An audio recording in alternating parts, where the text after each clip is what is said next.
नमस्कार दोस्तों, स्वागत है आपका अपने चैनल धार्मिक ज्ञान डबल वन में। आपसे रिक्वेस्ट है कि वीडियो को अंत तक जरूर देखें।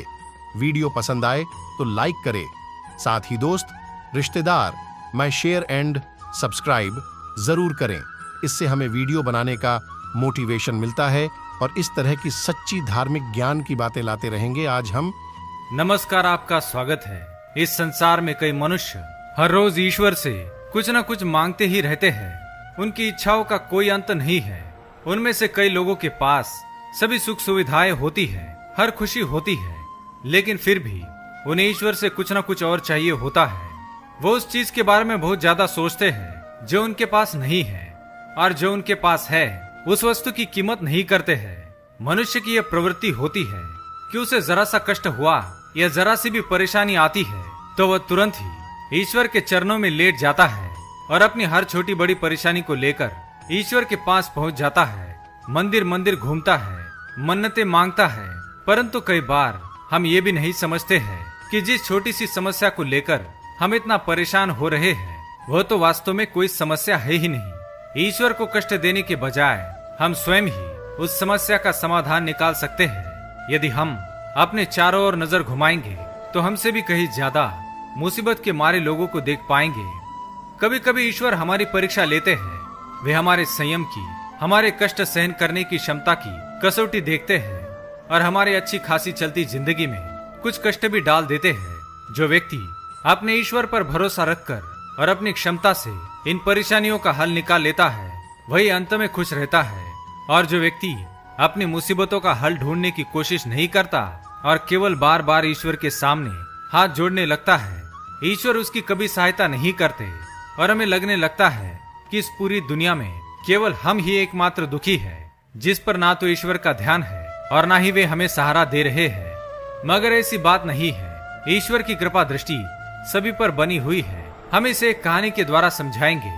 महाराष्ट्र के एक अत्यंत तेजस्वी संत थे, समर्थ रामदास स्वामी।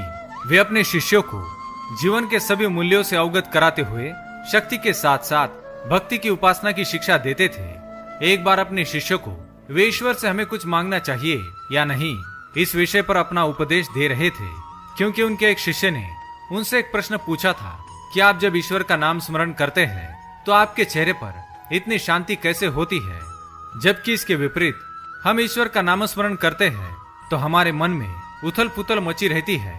नाम स्मरण के साथ साथ हम अपने दुख और कष्ट भी ईश्वर को बताते रहते हैं। तब समर्थ रामदास स्वामी ने अपने शिष्य से कहा कि एक बार उन्होंने एक बड़े से राजमहल के द्वार पर एक भिक्षुक को खड़े देखा।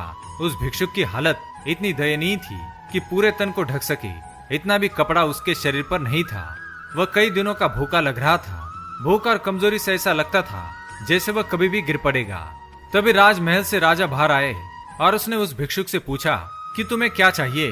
भिक्षुक ने कहा कि मेरी अवस्था को देखकर भी यदि आपको पता नहीं चल पा रहा है कि मुझे आपसे किस बात की अपेक्षा है तो मैं क्या बोल सकता हूँ।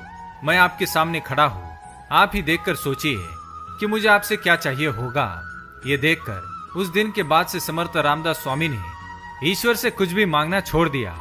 सच्चे और शुद्ध मन से केवल ईश्वर का नाम स्मरण करते जाओ, परमात्मा को सब दिखाई देता है। वे आपकी अवस्था भी देख ही रहे हैं। यहाँ शब्दों की कोई आवश्यकता नहीं है।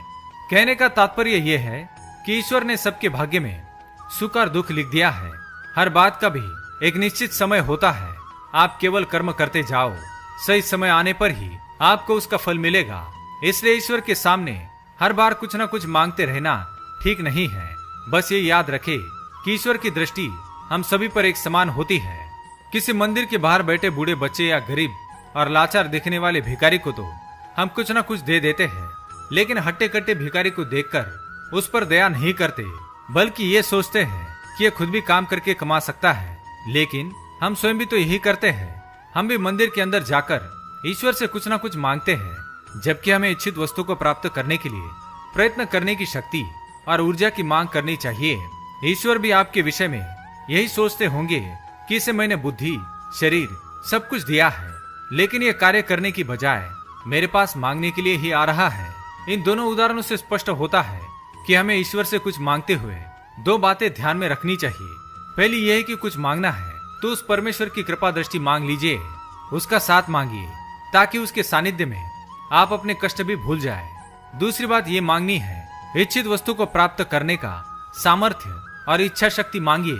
अपने पास क्या नहीं है, इससे ज्यादा अपने पास क्या है, इस पर ध्यान दें, तो आपको उससे और कुछ मांगने की जरूरत नहीं पड़ेगी।